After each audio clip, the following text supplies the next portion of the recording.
back to Ozarks Fox, and look who's back. It's our friend, Jamie Johansen, the host of From the Tailgate. And Jamie, I am so glad to see you, and you don't have any tongue with you today. You're not eating anything today? Thank goodness. Hey, don't give us any tongue and don't give us any lip. I can't promise you any lip. She's sassy, and I like that. I like it. So is her daughter over there. I know, her She's daughter's so adorable. Yeah. All right, so Jamie, what's coming up on From the Tailgate this week? Well, we're actually going to show you today an episode that aired last August in 2019. We visited Rocky Comfort, Thomas Hollow, McDonald County area, Missouri, and we visited a flower farm. And so we're going to show you that segment and talk about beautiful flowers that are locally grown. Okay. And we have to pay attention because we're getting quizzed afterwards. You're going to have a quiz here in a few minutes, so watch the package, watch the segment, and take notes. All right. No cheating. Here we go. It's time to find those Missouri maps. Find McDonald County, then Rocky Comfort, and finally Thomas Hollow, Missouri. We're here at Gardenia Farms to learn the art of growing specialty cut flowers.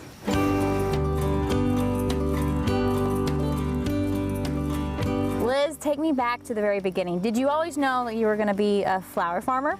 I did not. I did not always know it. I became interested in this about 2013. I did a lot of research and I liked the idea of the seasonality, the structure of everything. And so I loved being outdoors. I love flowers. But I definitely went into it wanting to create a business. And so I started studying with other flower farmers. The spring of 2015 was the first time that we attempted this, and we had 3 small rows of flowers. We didn't sell anything the first year, just attempted growing. Well, you truly have expanded to a full-time business. And let's take us through that process. You know, you started out with a few rows. What were you growing then? And then how did you decide how to and what to expand on and what varieties you're offering today? Okay, so we sell mainly to florists, and so I did a lot of research on what are the best cut varieties, also what colors are the most popular in like the wedding industry. As far as the types of flowers that we have, we plant 3 different types. One are one-hit wonders, which are our sunflowers. So we plant 1,000 sunflowers a week. Then there are medium producers, things like celosia. A lot of the flowers that are out here are medium producers. That means you can expect to get a certain amount of bouquets, but we want to succession plant those so that we get at least 2 successions in throughout the season. And then our most popular are the cut and come again flowers, which is what I would recommend for a backyard cutting garden. Those are your zinnias, your cosmos, this gomphrena. I'll show you guys later, and we'll show you how to cut those and when is the correct time to harvest them. So let's step a little closer to these flowers and give us some tips when it comes to a backyard flower garden and the best varieties, how we should be cutting, and when we should be. Okay.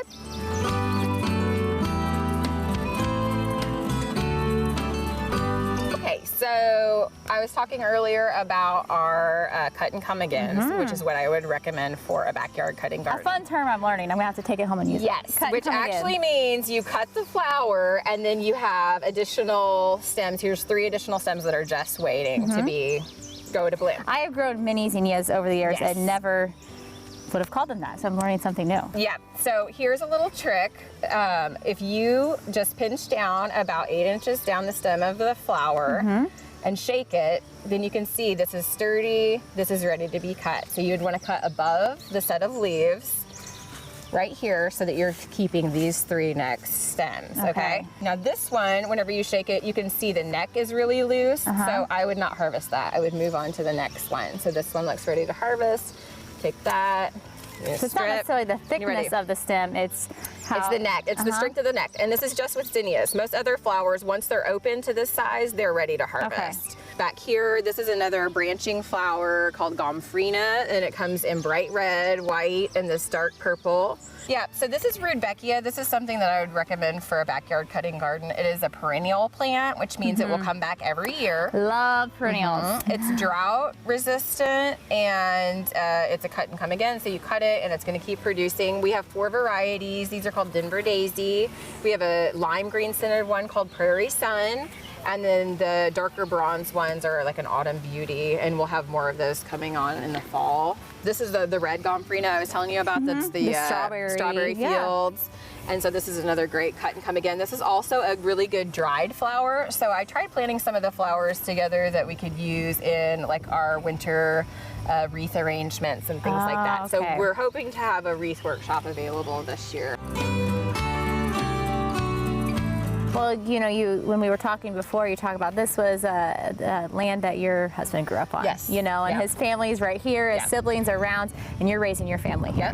What does that mean to be here in the Ozarks and to run your own business and work from home and have your kids running around with you every day? Well, you know how that is. Well, I do. All working women know how that is. Yeah. It's wonderful. It's a beautiful place to be. It's a beautiful place to have a home and to have, you know, a business.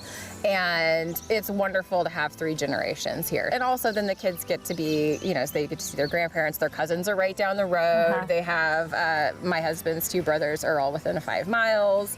And so we get to have like big, you know, farm to table family dinners, and it's great. I love it so much. I love flowers. Aren't they beautiful? So beautiful. I wanted to be there with y'all. Yes. Oh, well, it was quite warm. And that was a year ago. That was a year ago. Yeah, I noticed that. Baby is born. Baby is almost a year old. Wow. Yeah. Okay, we were both trying to pay attention because we have no idea what this quiz is going to Yes, we entail. don't. Yes. Okay. Are you ready? Yeah, are you ready? Are we ready? Okay, we're going to let's do it. start with an easy question. So question number 1 Okay, is, there we go. what is a perennial? Okay. Okay. Do we have to write it down? Yeah, write it down. And then we'll have a big reveal and see how close you guys are. Okay. Okay. Okay, ready? Oh, do we reveal it now? Yes. Oh, okay. Okay. It comes back every year. Comes back every year. Yes. Yay! Good job. So that was easy. Starting simple. Okay. Okay. So question number 2. What is an example of a one-hit wonder? Now, we're not talking about, you know, music one-hit wonders. Oh, because I could list a few of those I too. figured you could. I could totally list what. Tell us when you're ready. Okay, ready? Yes. And a sunflower is a one-hit wonder. Yep. Yep. Oh, did we both get the same Yes, one? you got it Oh, right. Yes, I didn't okay. see Kelly's answer. Yes. Okay. So this one is the next question is also about sunflowers. Oh, okay. Okay. How many sunflowers did they plant last year? Oh gosh, I can't remember what she said. I can't remember. Let's see. Jamie, am I right? I don't remember. I thought they said 3 rows. What No. was it? 1,000. 1,000. Yes. Okay. So Okay, a one-hit 1,000. wonder is you cut it and it's not going to come back. Okay. It's Yes. just so and sunflowers are an example of that. So they have to plant lots and lots of sunflowers because it's so popular throughout I this love them. area. They're so Aren't they beautiful. beautiful? And I was Yes. waiting for her to say, because when I've grown sunflowers, you know when they get really big and then they start going like this? They probably have to cut them a little bit earlier before they start going like Yeah. this. Yes, the Yeah. timing of all of that is, and then the season out, or the weather, all of that Yeah. plays a big factor. Okay, Yes, ready for question yes. number 4? Yes. Whoops.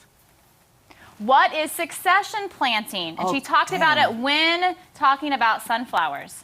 Oh, I don't remember. I'm guessing. Plant in intervals, plant at different times. Yes, basically both of you are right. Oh, I guess. So what is the importance of succession planting? Why would that be important? So that you would always have a bloom. Correct. You want to always have flowers in bloom. And so they, the timing of all of that was just fascinating. And she did a lot of research because different varieties would require different timings of those things. Gotcha. Wait, how many questions I'm running out of room already. I am too. You can start erasing. I don't Okay, know. we might need to erase. Here, I'll Okay, put down the next eraser. question. 4 more Okay, questions. okay. I got room for this next one. Okay, And let us know on time. okay. What does cut and come again mean? Oh, Okay. I don't know how to word it though.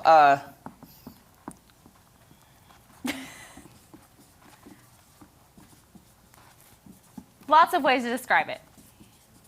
Okay. Okay, it's weird. That's hard to write. Cut it and more are on the way. Yes. Pick, then come back. Yes. Yes. So once you cut it and you harvest it, Yeah. more is going to come. Yeah. Okay, Yeah, so the start next one erasing. is about cut and come agains. What are some examples of a cut and come again flower? And she talked, she knows flowers way better than any of us and was using the botanical or scientific names, but you guys can use some I common don't know if names. I spelled it right. Yes, you Oh, did. sorry. Yes, yep. Both of you are right. Zinnias, black-eyed Susan, a cosmos. Yeah. Those are going to be ones that you can cut. And that's what she said. I If love you're cosmos. planting your Yes. own backyard garden, cut and come agains are the way to go. Yeah. What question Okay. are we on now?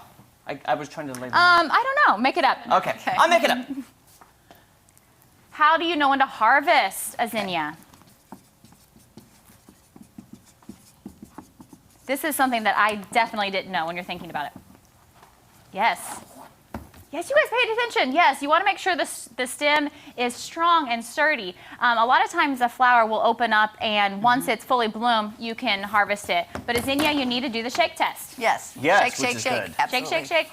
Shake your booty. Okay. Not a one-hit wonder. Okay, last question. Where's Thomas Hollow, Missouri located? Where's my phone? Where's my Google? Where's my maps? Nope, no cheating. Okay, I don't know. oh, I go. It's the very beginning of the segment. Oh, okay, I missed that. In the USA. Hey, I got it. Hey, wait. It already says there, but in Missouri. It's in Missouri. Missouri, It's in the yes. state Okay. of Missouri. Well, I knew that. I know. And I knew USA. I knew it was in the USA too. Fail. Okay, so Thomas Hollow is in Rocky Comfort area of McDonald County. Okay. Do you know where McDonald County is down around Knoll and That's right. that area. Borders Arkansas Yes. and Kansas or Oklahoma, and so McDonald County is where they live and where this farm is. So a lot of their flowers are sold into the Bentonville, Fayetteville markets, and so it was really cool to go down there. I used to work and live in McDonald County, beautiful area. There's a creek running through their farm, and I just learned so much. Oh, thank you, Jamie. That was so much fun. This is great. Do you want to stay and play a game with us? I would love to stay and play a game with and you. you can catch From the Tailgate Sundays on KOZL. That's right. That's right. All right, coming up, we're playing Star Power. Stay right there. With Jamie. Yeah, You're gonna we'll stay be right back. That was a great quiz. It was fun. I didn't know how fast to go. I wasn't sure. That It was worked. perfect.